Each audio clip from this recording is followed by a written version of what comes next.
Hello, listeners. Welcome to the audio edition of Cam White's 32-part series, Reading the Off-Season Tea Leaves. I'm Mike Vadala here with Cam White in episode 7, where we'll be digging into the Tennessee Titans.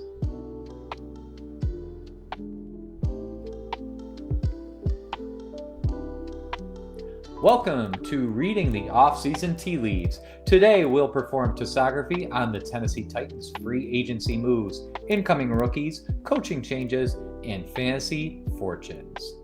So, Cam, let's just dive right into this one. We're going to talk free agency with the Tennessee Titans. We'll skip all of the pleasantries this time around. So, first off, one of the priority signings for the Tennessee Titans was Wan'Dale Robinson, who signed a 4-year, $70 million contract. That makes him the 22nd highest paid wide receiver in the NFL. Is this an indicator, this contract, Cam? Yeah, absolutely. It means they're going to use him in this offense. Brian Daboll, who we'll get to in a second, he brought him over from the New York Giants, where he had back-to-back 140 target seasons. So we know that this offensive system is going to heavily target the Wan'Dale Robinson role, if you can have a Wan'Dale Robinson role. He's going to be like that short to intermediate target that has the juice to like go the distance on a slant. So yeah, I think Wan'Dale Robinson is kind of being slept on a little bit.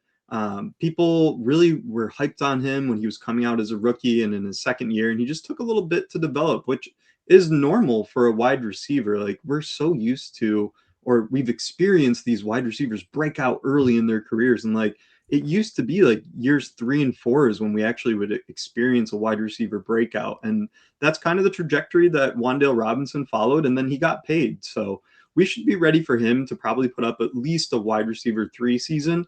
And in Dynasty, I feel like he's just like being slept on enough where you might be able to go steal him away from somebody for like an early second round pick, maybe like a 2027 second if you need a wide receiver to contend this year. I'd feel okay doing that. It's crazy to me that we are already on to Wan'Dale Robinson's second contract. It feels like just yesterday this guy was coming into the league, and like you said, he had a lot of hype when he came in. And this is a guy who's kind of had two breakouts because he actually was breaking out right before he had that devastating ACL injury. I think he was coming off like multiple double-digit reception games or something. He was scoring a lot of points right before Mm-hmm. that happened. And obviously that just put a little bit of a kind of a stop in his career for a little while. But then last year with Malik Neighbors going down, he kind of was able to take over that lead role in New York and had a monster season. Now he's going to stay with Brian Daboll, as you already mentioned. I'm pretty bullish on Wan'Dale as well. I'm also a big Carnell Tate fan, and I'm maybe even more bullish on Tate than Wan'Dale. But I think these are the clear one and two, but it might not be so clear who's the one and who's the two for me. Do you have a strong take on Wan'Dale wide receiver one? No, I don't think I do. I think Carnell Tate is the better wide receiver. Like from like a technicality standpoint, I think you can put him all over the field and make him literally any role in an offense. Where I feel like you do need to cater to Wan'Dale a little bit. He's just a little bit shorter, not as great at the catch point as Carnell Tate is. I think Tate's a better press speeder as well. But like when we're talking about like the short term, like if we're only looking at 2026, I think that they're neck and neck. But then like in the future, like yeah, it's Carnell Tate for me over Wan'Dale. Yeah, definitely next year I would see Tate. I would be shocked if he wasn't the wide receiver one there. This year I think it's a bit more of a toss up. I could see Yeah. Wan'Dale being like kind of a PPR beast, like struggle target kind of a guy. Yeah. The one thing I'll say I think he does better than Tate is just I think he's a little bit faster out of his cuts and everything. I just think he's more agile player altogether than Tate is. Yeah. But Tate, we'll get to Tate. He is an absolute technician. We love You him. were you were talking about Wan'Dale breaking out before having the ACL injury, and that was his rookie year, where he didn't start the first 4 games of the year, and then by let's see, 5, 6, 7, 8, 9. By week 9, he had a 13 target game where he had 9 catches for 100 yards. So like yeah, he did start breaking out, and then it just took him a little bit to really recover from an ACL injury, which like is normal. Like I feel like there's like this thing in the Javante fantasy industry right Williams, man. now. What's that? Javonte Williams, right? He had the ACL injury, had a year where he just was not good. And then, now we get the breakout. And I think Wan'Dale's a very similar story. Yeah, I agree. We expect these guys to recover so quickly these days just because we've seen elite athletes do it, but like it takes time. You got to be, especially for a guy that wins how Wandale does, like with like bursts. You just got to be careful coming back from an ACL. You don't want to hurt another part of your leg because you're overcompensating. Excellent. I love that we just spent over 5 minutes on Wan'Dale Robinson. That makes me so happy. And I think he deserves it. So shout out Wan'Dale, man. Some smaller signings for the Titans. We had KJ Osborne signed. Everybody remembers him in Minnesota. He did move on to play for the Patriots for a while. I'm not sure if that's where he came from or if he stopped somewhere else along the way. But definitely just depth at this point. I don't even see him necessarily beating out Jameer DK or like A.O. Maynor for like the wide receiver 3-4 position. Not really of note, but definitely some depth there. And then I think this is actually an interesting one that you called out here. Daniel Bellinger, Cam. Tell me about him. Yeah, I mean Daniel Bellinger, we were all excited when he was coming out as a rookie. He's one of those like really fantastic athletes, but he's just struggled with injuries throughout his career. And Daboll came over to this Tennessee Titans team and wanted to bring him with him. So, right now it's Gunnar Helm. He's kind of like the tight end one there. I think he had a better finish to his 2025 season. He was a rookie last year. But I think Bellinger just has like this like sneaky upside where he could, we're talking about guys coming back from ACL injuries. He could eventually develop and like turn into this top end prospect that we all thought he could be. I remember when he was I think in his first or second year, he was starting to get drafted in that like, high end tight end 2 area where people are like, well, he's got the athletic ability to break out. So I think he's a little bit sneaky at tight end where he's like stashing him at the end of your bench. See what happens to start the year and see what kind of like snap share him and Helm split. And then if it's somewhere where he's getting like 50 to 60% of snaps, like maybe you want to roster him and just see what happens there because he could have the opportunity to win that starting gig. You mentioned Chig Okonkwo is gone, so they need someone to step up at tight end. Yeah, I think that's definitely a deeper league thing. I think that Bellinger is a little bit of like a roster clogger if we're really talking like your average dynasty. That's a type of player where you could probably find a lot of them on waivers. But in a deeper league, he's definitely an interesting player. Like I think this is a guy that can be a relevant tight end, but like more to the tune of like what Hunter Henry is some years, where Hunter Henry some years is like a tight end one. Um, but I don't think he's ever getting to like he's not a guy you have to hold on to is kind of what I'm getting at here. Yeah. Gunnar Helm, interesting in his own right too. I think Gunnar Helm is an interesting player too. That could keep Bellinger more of an afterthought for fantasy purposes, but more of a battle also than maybe most people are thinking that will be, especially Yeah. Bellinger coming over from New York along with Daboll. But also, I think that doesn't necessarily mean Daboll's going to like force feed this guy targets. It might be like, this guy knows the system. I know he's a solid player. We need more than one tight end on the roster, kind of a Yeah. thing. Well, so they're paying him like tight end one money, like back end tight end one money, like $8 million a year. So I don't know. We'll see what happens. It's obviously they're not paying him so much that you're like, oh, you have to go roster Daniel Bellinger. But just pay attention, see what happens. Definitely.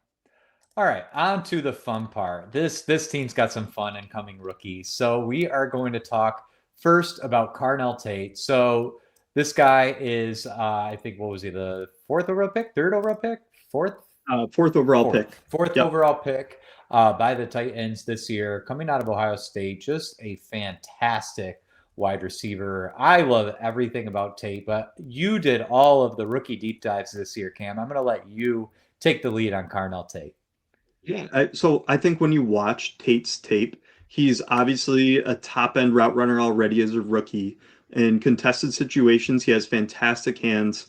If you've been watching any of the training camp clips that I've been posting on my Blue Sky, you'll see it's just like highlight after highlight every single day. It's at least 2 like insane highlights coming out of camp for Tate. So he's a great route runner. He can beat press and man coverage very cleanly and efficiently.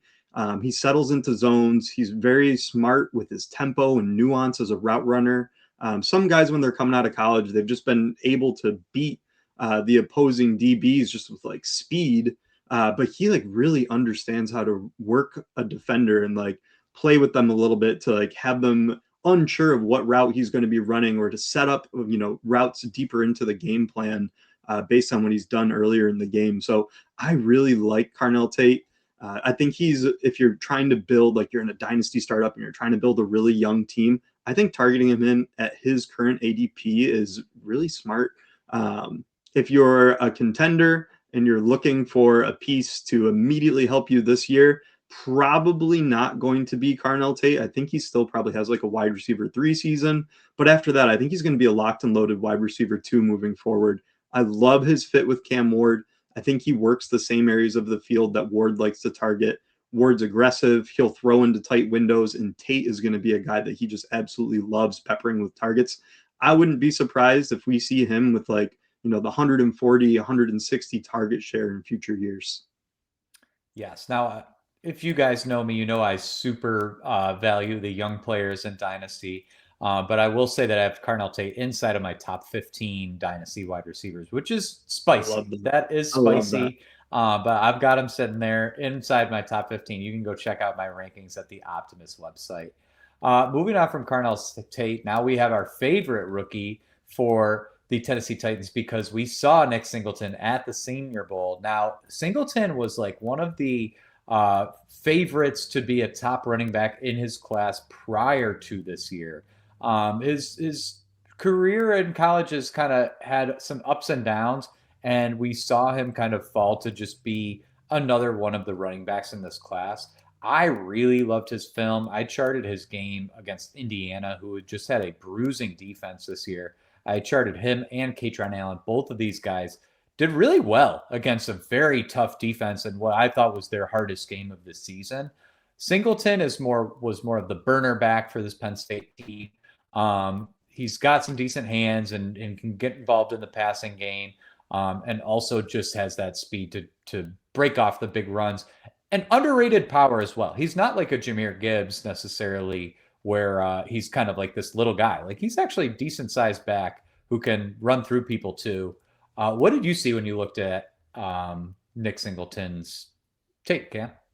Yeah, I think, I'll speak about the positives first. So he is the Penn State all-time leading touchdown record holder with 54 touchdowns over his 4 years as a Nittany Lion. Kaytron Allen actually owns the record for most rushing yards, but he had 2 1,000-yard rushing seasons, and then, Kaytron Allen really just started coming on, and they were just splitting the workload 50-50, which is great when you have 2 elite running backs at the college level that you can just kind of make sure they're both healthy, make sure you're giving each of them touches. But Singleton's, 6 foot, 220 pounds. He's like running in the 4.4, so like he's got that like high-end speed for a guy of his size. He has great hands. I think he's got some of the best hands of this running back class. Jeremiah Love, I think, has the best hands by far. And then after him, like, it's a little bit of a toss-up. And I really liked what I saw at the Senior Bowl from Singleton. There was a play where he was working down the sideline, and Sawyer Robertson threw him a pass that was kind of around his ankles and behind him. And he reached back and made that catch with his fingertips and then took it up the sideline for like a 15-yard gain. And, it's on the tape when you watch him on Penn State. I think that he has a chance to eventually be the RB1 on this team. Right now, it's going to be Tony Pollard. But Tyjae Spears really hasn't, been able to win the lion's share of the workload there. He's got some missing ACLs, and he looks great. I love Tyjae Spears, but I think you don't draft Nick Singleton unless you plan on eventually using him, because you already have a really good backup in Tyjae Spears. So the negative part of Singleton's game, I just don't think he has like a lot of, elusivity to his game. I think he struggles a little bit with his vision and creativity. I thought Kaytron Allen was a little bit better working behind his blockers and setting himself up for big gains downfield. If he only had like the elite speed aspect, Kaytron Allen would have been a much higher prospect. But I don't think that's something that like Singleton can't develop. I think he's a really solid running back, and he has a nose for the end zone. So, at 6 foot, 220 pounds with good speed, I think you can work him into an offensive system where he is a solid RB2 in the future. And this Tennessee Titans team, and we're talking about all this young talent, I think they're an ascending offense, Mike. Young talent on the Tennessee Titans team. I'll tell you one thing about these Penn State running backs. They've got nothing on Joe Morris, who ran for 4,299 yards in his career, the all-time leading rusher for Syracuse University, the best football school, the best running back school without question. Totally no bias. No bias from you, huh? Unbiased as all heck. Okay, so last but not least, we've got 7th round pick, Jaren Kanak. Cam, I will not pretend that I watched film on this guy, but I bet you did. So tell me about Jaren Kanak. I did. I will keep it short. He's a 7th round draft pick. I watched over 110 rookies. 110 made it into my rankings, just so you kind of know who to pay attention to. But he's more of an athlete than he is a tight end. You're not using him in line. He's not a blocker. But it's just kind of an interesting pick where we're like, who could the number 1 tight end in this offense be? It's not going to be Kanak this year. But there is an opportunity for him to develop, and he's got the athletic traits to be like one of these high-end move tight ends. So just a name to pay attention to, see what happens in the next 2 to 3 years. We're talking dynasty, so you just want to know these guys that have the athletic ability to eventually be a contributor. And maybe it's like 2028, 2029, but at that point, if you hear like the camp pipe, you heard that he is an athletic guy. He's going to take some time to develop. He's a project. But if that camp pipe comes, you're going to want to know who he is and get him off the waiver wires before your league mates. So really the only reason why we're talking about him today. If you're in a USFL fantasy football leagues, you might see Jaren Kanak on one of those teams sometime soon. You never know. All right, we'll be right back. But first, we're going to have a word from the people over at Optimus Fantasy. One of the best things you can do to get better at fantasy football is to just do as many mock drafts as you possibly can. I see it every year in my home leagues. The people that aren't doing mock drafts, they get in there and they really let the emotion and the pressure of the moment kind of get to them. And that's because they haven't been sniped on their guy yet. And when you do 100 mock drafts, you've been sniped every which way, and you've had to make that decision of, oh, if I can't get this player, who's my plan B? Who's my plan C even? And when you're mock drafting constantly, you kind of get to this equilibrium state where you can flow with the draft. Whichever way the draft is going, you're going to see which player you know how you feel about all of these players. You're not just targeting, oh, I want this one player in this round, and if he's gone, then I panic. So mock draft as much as you possibly can. That's my best advice.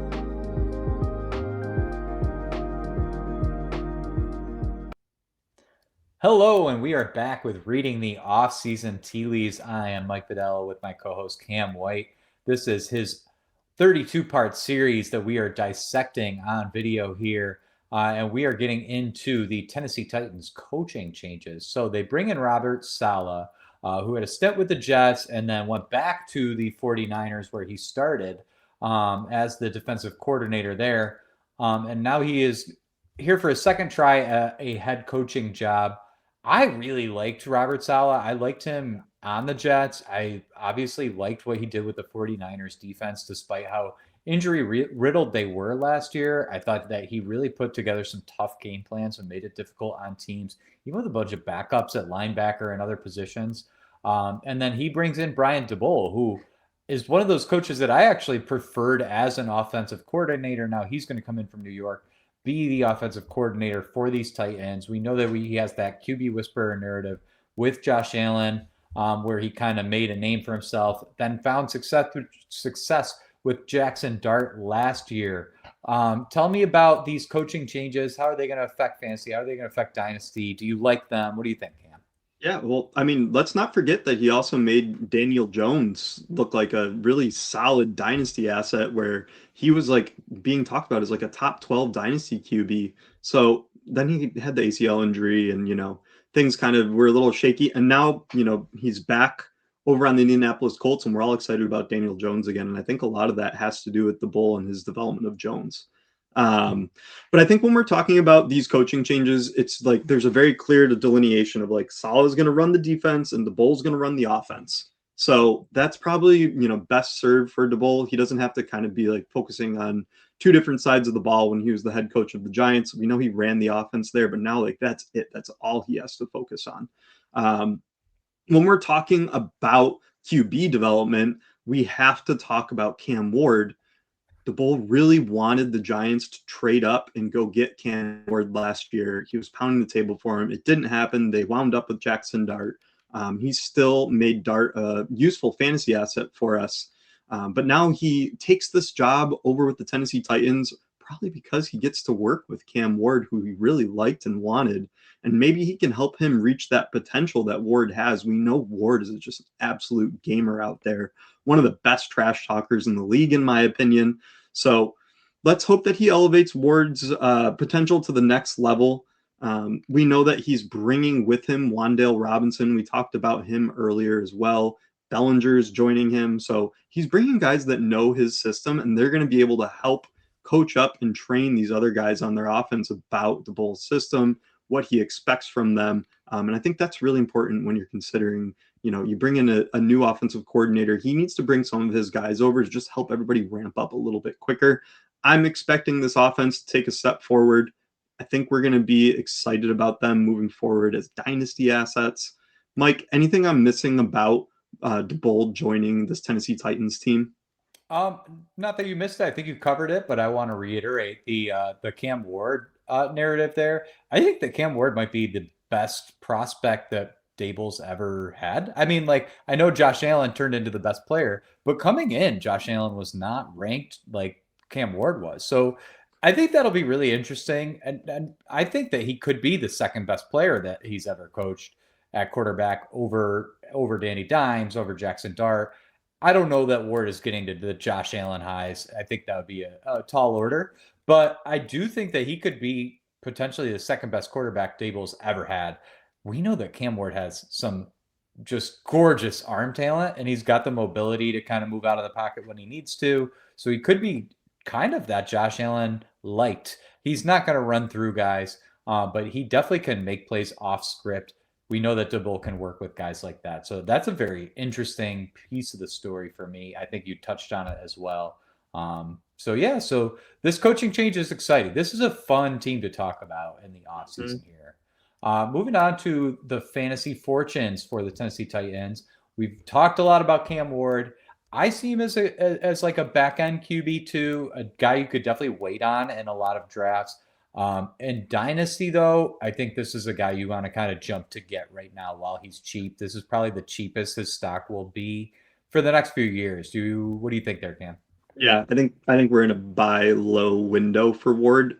He was the number one QB selected last year, number one overall pick. They're bringing in offensive weapons for him. They bring in an offensive minded, kind of like a guru is the right word, but like we like to bowl for an offense. So yeah, I'm into that. I think he's got top 12 upside. And like we talked about on other episodes, just because you're like QB 13 doesn't mean you're not like in that QB 1 points range. So I think Ward could be in that conversation of like an annual QB 1 moving forward. Yes. And if you are a buyer, one trade that I did last year, this was before the coaching changes, obviously, and before Ward played an NFL snap, but I traded with you, Cam. I traded Saquon Barkley for an opportunity to draft Cam Ward in our rookie draft last year. Obviously, this is super flex, so I would not do that in a 1 QB, but I think that he's really got some nice ceiling. And I think also that quarterbacks are a little undervalued this year in Superflex altogether because it's such a deep pool. Ward was the number one overall pick. That's the kind of thing that I just double down on. If an NFL team's going to spend that capital, I'll take the risk of what could be a franchise player and a starter for the next 10 years. Moving on to wide receivers. So the wide receivers that you want in most leagues are going to be Carnell Tate, Wan'Dale Robinson. Both of these guys can fall within a wide receiver 2 or wide receiver 3 place in terms of this year. In terms of dynasty, we definitely prefer Tate. Is there a case for Robinson in dynasty leagues too, though? I mean, you want him. He's definitely going to be there for, what was his contract? It's like a 4-year contract, we said, right? Hmm. So yeah, I think you want Wan'Dale Robinson. If we like all the, trending pieces of this offense, like Wan'Dale Robinson definitely fits that mold. So yeah, I have no problem with Wan'Dale or Tate. I think like, yeah, wide receiver two upside is very realistic for both of them. Absolutely. Also, these other guys, Ridley, Ayume, DK, these guys are more like wide receiver 5 through 6. But I will say, in return yardage leagues, go get your Chamir DK. Um, if he is going to keep that kick return role, which there's kind of like every reason to leave him there. He was fantastic in it last year, and they've brought in Carnell Tate, Wan'Dale Robinson. That's going to mess me up all year. And then they still have Ayume. They've got Ridley there. I think there's every reason to keep DK in the return role, and this guy's going to be a monster for you in those types of leagues. So definitely worth mentioning. Walk me through the running back room here, Cam. So we've got Tony Pollard. He's probably primed for another RB2 season this year. It might be his last year of RB2 production, but he's a guy that's coming off of 4 straight years of 1,000-yard seasons, rushing yards, that is. So, just you want to get him because you need the running back depth as a contender. Go trade whatever it is they want for him. It's probably going to be low. For some reason, people are just really low on Pollard. I don't necessarily understand it when you look at his production. Yeah, maybe he only has a year or two left, but if you're a contender, you just want to win this year. That's why we play Dynasty and why we play fantasy football is we want that money. We want the trophy. We don't want to just continuously be building fake value unless it's actually making points in our lineups. So go get Pollard as a contender. If you're a rebuilder, you're probably not going to get the value for him that you currently want. Maybe wait till mid-season to trade him when injuries are piling up, bye weeks are occurring. Maybe you can, siphon a little bit more value out. Spears and Singleton, I bet they're probably splitting RB2 duties this year. And then in the future, you're going to want Singleton. I think he has the best opportunity to lead this backfield.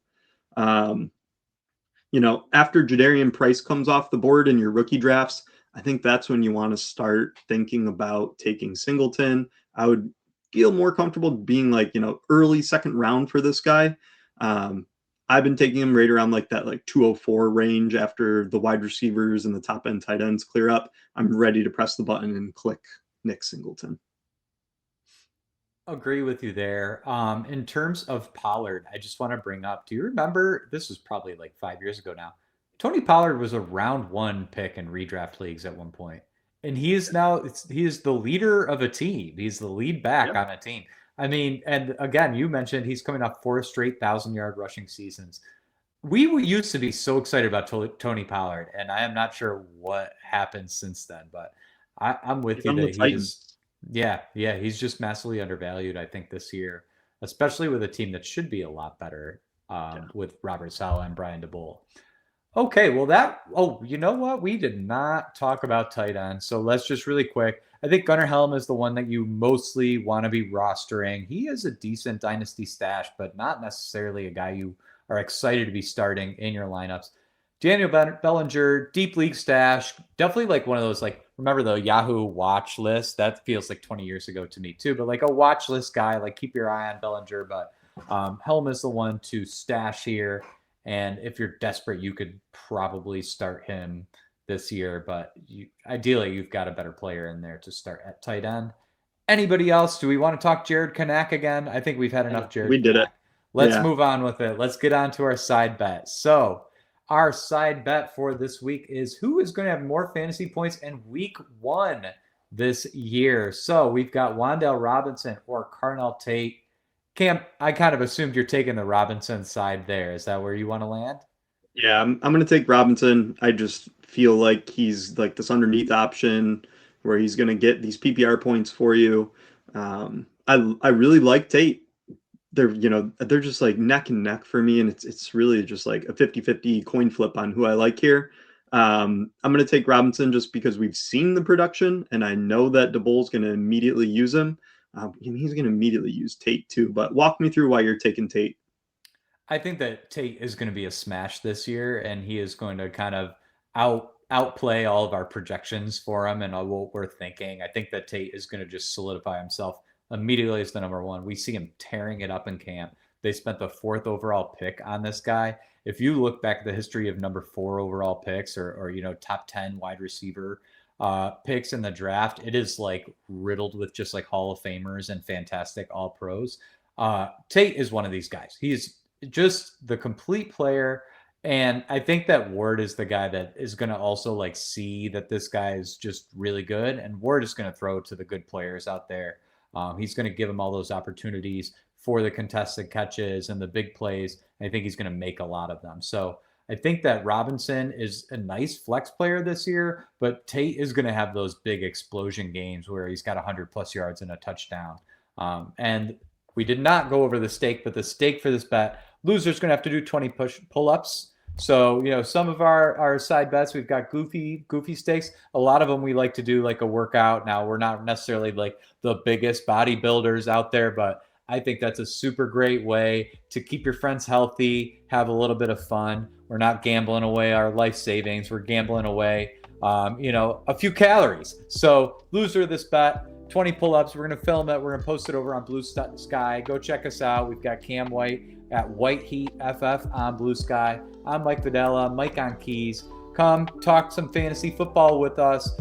Tell us what you think about this wide receiver room in Tennessee. And always remember to tune in to everything Optimus is doing throughout the season. Thank you again, everybody, so much for listening. Thank you to my co-host, Cam White. Everybody have a wonderful day.